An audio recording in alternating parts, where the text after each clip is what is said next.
So the Donald wants to pass prison reform. And he's indicated that he will sign the First Step Act, which is a bill.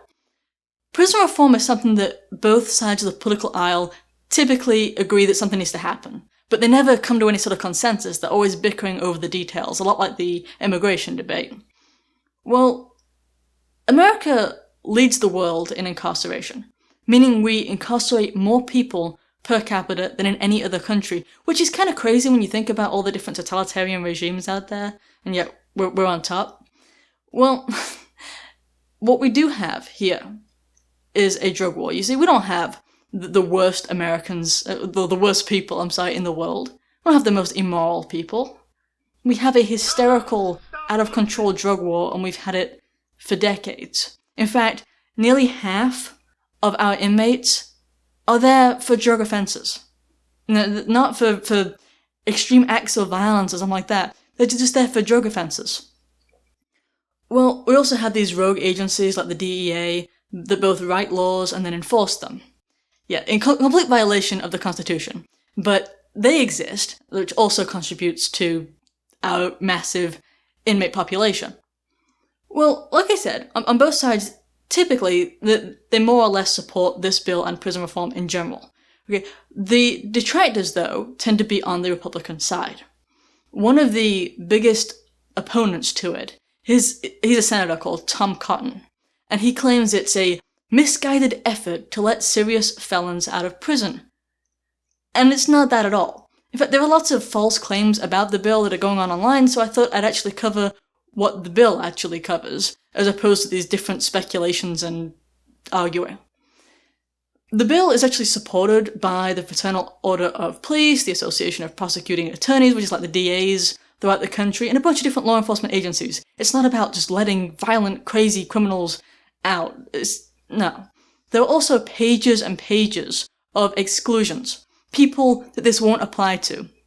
And we're talking about those who've been accused of sexual assault, murder, terrorism, and drug dealing if it resulted in serious injury or death. A bunch of other stuff, but you get the idea. Now, under the bill, prisoners are housed closer to their families. And, this didn't used to be an issue. It used to be that, back in history, in America's history, if a person was placed in prison, he was placed in the prison of his community, or the jail of his community. He wasn't housed halfway across the state or across the country as it is, if you're held in a federal prison. Sometimes people are held on the opposite side of the country, making visitation from families impossible. And this has the obvious moral implications, but also it's bad for society because it means that the people who get out of prison after having no contact with their families are far more likely to reoffend. They're far more likely to be problems. They have higher, what we call recidivism rates. And we know this. We know that the more contacts they have with their families and the outside world and their community, the more likely they are to be good people with those connections and support structures and so on. Some of this should be obvious. But that's actually a pretty big deal, and it will be for a lot of people. Another thing that the bill does is it provides IDs to prisoners just before they're released. You see, right now you've got this issue where someone gets released and they don't have an ID, like a driver's license, because they've been locked away for years. And they can't get one because they don't have an existing ID, they don't have a home if they're at a halfway house, that kind of thing. And how do you get a job without an ID or a bank account or anything, right? And so it's kind of ridiculous. They can't even, in a lot of cases, comply with the terms of their parole because they don't have the ID to do the things that they need to do. That's like a bureaucratic madness. So that's going to be fixed. Another change is that the third strike system will no longer automatically mean life, as in the rest of your life. It will still mean 25 years, so it's still a really long term, but there is a chance of redemption for a lot of people at the end of that. One of the bigger things is that there'll be some more judicial discretion in a lot of cases where there are mandatory minimums imposed. You may not have heard of mandatory minimums, but that's when an actual minimum sentence is written into the law. They'll say, you have to go away for 10 years for this one offense. Well, in some cases, you'll see judges who've looked at this and see a guy who made a mistake. Maybe he had some extreme circumstances going on in the background and it's his first offense and it doesn't make sense in that particular case. And due to mandatory minimums, the judge has no control. And I've seen these stories in which it was so problematic to the conscience of a judge that he's literally left his entire career behind and just said, I can't do this. I can't sentence this guy who is having mental health problems or whatever, to 20 years or something. There were lots of cases like that. Judicial discretion is a thing that's happened for such a long time, and it's been a good thing overall. And in modern American law, they've been trying to get rid of it, and it hurts some really good people.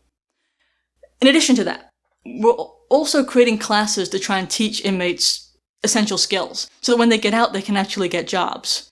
And before I go on, there's this problem, this isn't in the bill, but there's this problem in various states where inmates can't get jobs. You see, in tons of different jobs now, you need a license for them. Like if it's massage therapy, if it's like eyebrow threading, all these different things, these ridiculous things, need a license for. You need to have a license. Makes no sense. But then, to make it even worse, felons can't apply for the licenses. And it's already hard, right, to get a job if you're a convicted felon. And so you can't open your own business because it requires the license. That's awful. Okay, anyway, but this bill provides training to try and make it a little bit easier. It also incentivizes them to get that training with different things like consideration of transfers, increased visitations, that kind of thing. So it's really aiming at improving society by getting people out of prison, and when they are, providing them with skills so they can enter the workforce. This is, well, it should be a good thing. It's crazy that people like Tom Cotton are against it, to be honest with you. It also expands compassionate release, which is when you've got really old people in prison who are sick and are dying. It provides them with a way to get out early, or to apply to get out early. It's not automatic. None of this is automatic. There's always an application process. Well, it reduces the age so they have to be 60 years old, it used to be 65, and they have to have completed at least 2/3 of their sentence. And then they can apply, and if they've had the right behavior and everything, then maybe they'll get released early. So that's it. It makes it sound, some places that you'll read online, like some violent rapists are going to get out just automatically, like the day after the bill gets signed, they'll just be released onto the streets and mayhem will commence. And none of that's true. There's application processes and all the different like sexual assaults and stuff like that, and murder, they're all excluded. So it's just hysteria for the sake of hysteria. Now, Trump's new Attorney General nominee, he's not the Attorney General yet because he hasn't gone through congressional approval, but I hate him. His name is William Barr, and he was the Attorney General under George H.W. Bush, which should probably tell you something. This guy, back in 2015, opposed modest reforms to the prison system or justice system, and he said, quote, "Our system of justice is not broken." Who believes that? I mean, as far as I know, everyone knows that it's broken in some way. I mean, there are people in prison right now who are innocent and can't make the case that they're innocent because they're not punctual enough, because there's new evidence, right, that proves their innocence, and various different states have caps that says, well, you have to present the evidence within so many days. And they didn't know that this new method of DNA testing came out from the prison library, and so they're being held there. It's maddening. Everyone knows that the justice system is broken in some ways. But this guy, this future Attorney General, claims that it's not broken. I find that kind of galling and disturbing. He supports mandatory minimums, like we already talked about what they were, actually supports them, thinks there should be no judicial discretion. He's a big supporter of the euphemistically named Patriot Act, you know, that thing that makes us all patriots by surrendering all of our rights, and our right to privacy and so on. That Patriot Act, in fact, he literally said that it didn't go far enough. Like, we're not slaves enough. The Attorney General, really? And on top of that, he's in favour of civil asset forfeiture. And that's when the police essentially take your stuff, even though you're not guilty of any crime. Let me give you an example. If they pull you over the police do, and they see like a bunch of cash, right, somewhere, they can take that cash because maybe you're a drug dealer. No evidence, you have cash. They can take it. In a lot of states, they can use it for themselves or for their police department, so it's called policing for profit. You're never charged with a crime, but you can't get your cash back unless you go through this long, tedious process. And in that process, you have to prove that you had a good reason for that cash. You have to prove your innocence. They don't have to prove your guilt. You are assumed or presumed guilty, and you have to prove your innocence in the United States. There's like no due process there. And this guy, this future attorney general, is in favor of that awful practice that ought to be illegalized throughout the country. It's so disturbing. This guy is the swamp, right? If you could think of any person who exemplifies it, I would say it was probably William Barr. And it frustrates me that this is Trump's pick. And part of the problem with President Trump choosing people, I think, is that he's not a politician, or hasn't been for a long time. So he doesn't know who to pick. He doesn't have the experience to know what political people to put in various positions. So that's part of it, and he's been a businessman. Another part of it is that decent people don't want to get close to him. Because you've got Mueller and the witch hunt, constantly looking for problems in Trump's associates and in his friends, and so no one actually wants to be his friend. They're looking for things like tax evasion. And if you look at anyone in the past 25 years of different tax returns, maybe somewhere they'll probably find a problem. And that's because our tax system needs to be reformed too. It's so complicated and so ridiculous that they can find problems with anybody. That's how they went after Al Capone. Everybody knows this. So no one decent wants to get close to him.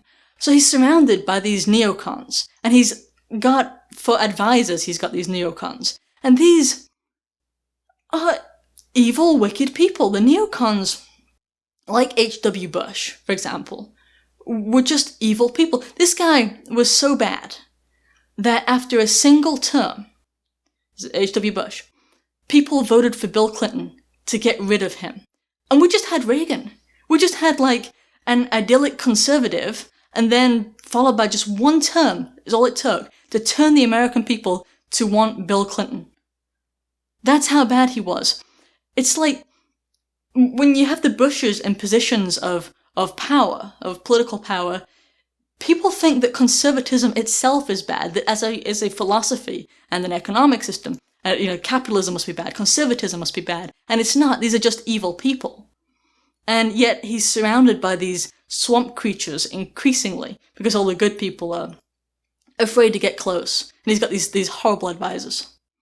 I wish he'd lean more on people like Rand Paul, who, by the way, has publicly criticized William Barr, and other outsiders. If you leaned more on frankly decent people who've been criticized by both sides so often, like Rand. Alright, well, if you enjoyed this video, and I hope you did, please like it and share it with your friends. Also, subscribe and hit the bell. I've got a link in the description that will provide you with more reliable ways, much more reliable ways of being notified of new videos. I've also got other links that will provide you with ways to support the production of these videos. Thank you so much to those who have already. Thank you. Check out our official products at our home site, healthwise.org. We have been helping people to live better and healthier lives for a decade. Our products tend to be more effective than other products as they work with nature instead of against it. We recommend our colloidal copper lotion, which is our flagship product, or everyone's favorite, the dental cleanser. Thank you for listening and for your support.